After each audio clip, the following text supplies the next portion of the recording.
Districts does come with one big $188 million problem. Ultimately, the deficit that the district is facing would get passed on to those new school districts, meaning new school boards would have to find their own way out of the hole. It's going to cover everything from the timeline of events to the people that were on board to the people that weren't on board but involved in the takeoff and operations of this plane. This right here, I'm going to show you guys, is a street sign completely bent in half. The Floyd County Sheriff's Office is conducting a double homicide investigation. We're going to 1 o'clock. I'll be here until 1 o'clock, folks. And there are more changes expected to come on the way to stop things like that. You see the support that the family has gotten. Just talk about the last 10 years here in Bardstown. Look, it was a party out here. I'm assuming that's how this Barstool got out here. There are still boards on windows and doors over my shoulder there. And of course, this fence that surrounds the property stopped with barbed wire.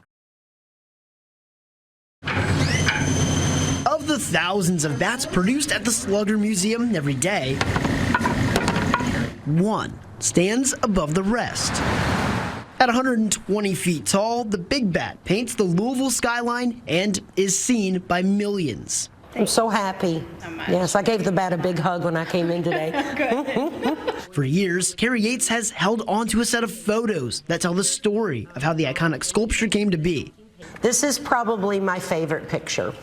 So this is my husband John holding up a Louisville Slugger bat in front of the Louisville Slugger bat. Carrie's husband John painted the big bat by hand, every grain and every logo. That says September 23rd, 1995.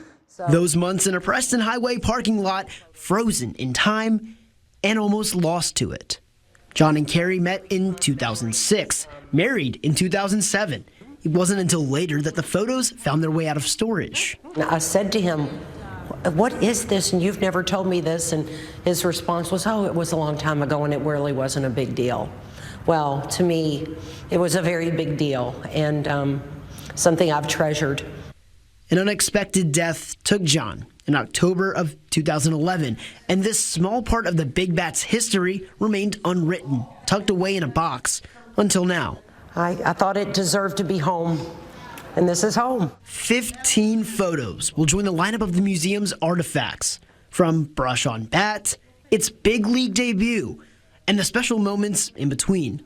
That is Pee Wee Reese, if you're familiar. Oh my goodness. Yes. Yes. Each one a little reminder of John's impact on the community and those closest to him.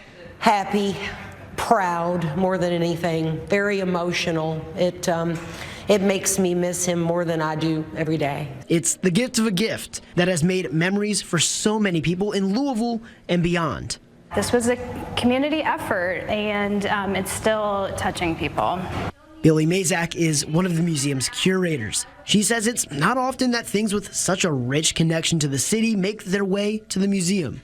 Something this personal, having these images of Carrie's husband, something that personal is rare.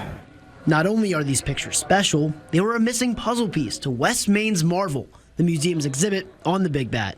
When it opened, it only displayed a single photo of John, one Carrie didn't even know was there. Hand painted by local artists. Well, there he is. I just gave them that picture.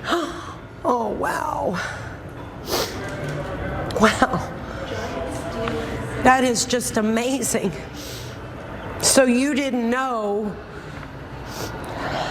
And now we know. And now, we're gonna and now you know. with his name, if that's okay with you. Absolutely. Thank you. Wow. Nearly 3 decades later, that local artist has a name.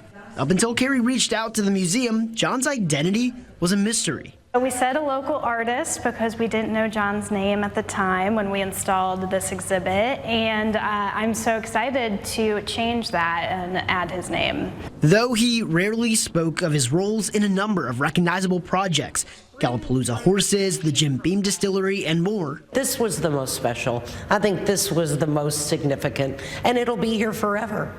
Carrie says out of all his art, the Big Bat left its mark on countless lives and left one quite larger than life legacy.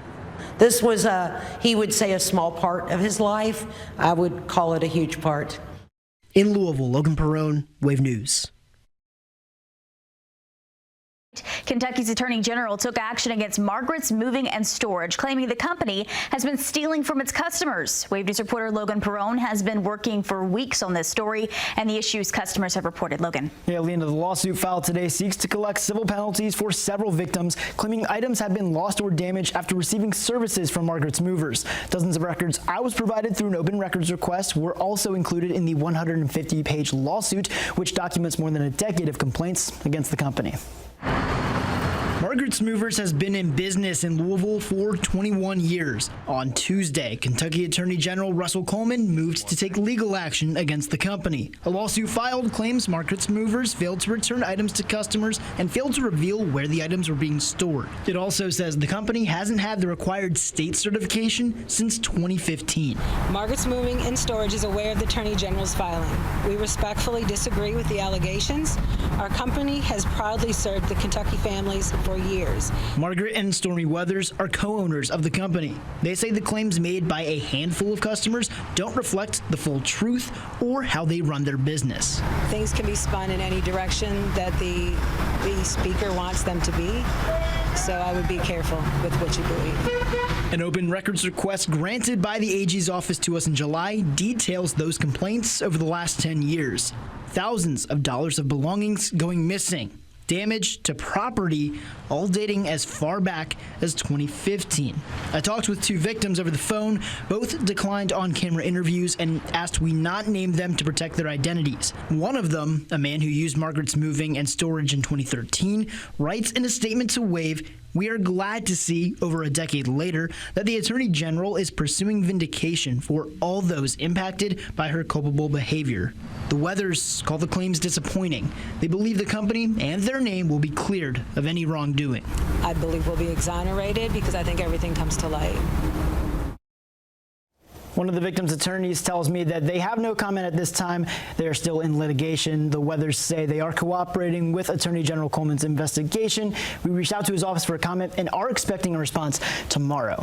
Well, Logan, the lawsuit seeks to keep them from doing business in the future. What happens in the meantime?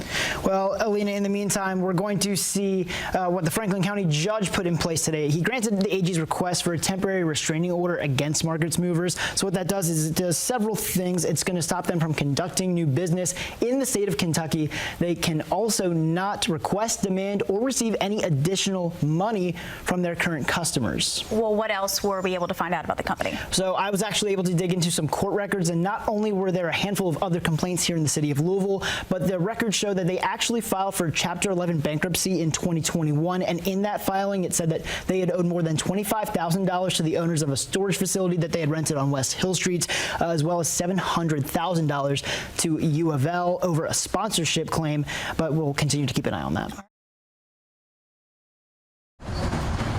There are no stoplights in Glendale, no busy intersections, no glitz, no glam.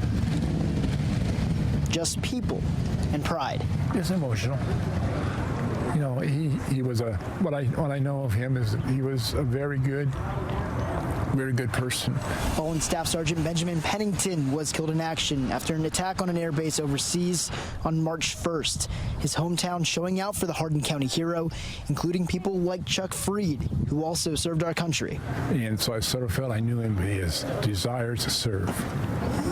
And that's why we're here today, to honor him.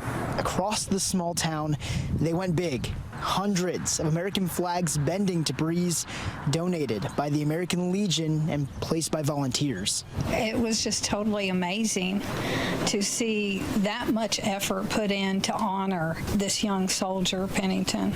Up and down the street, on posts and shirts.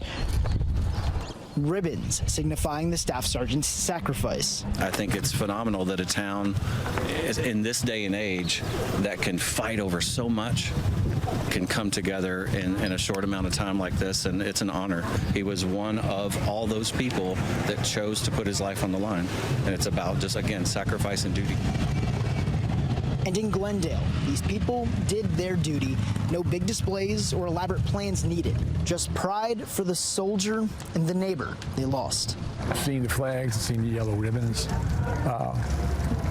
It's very uplifting.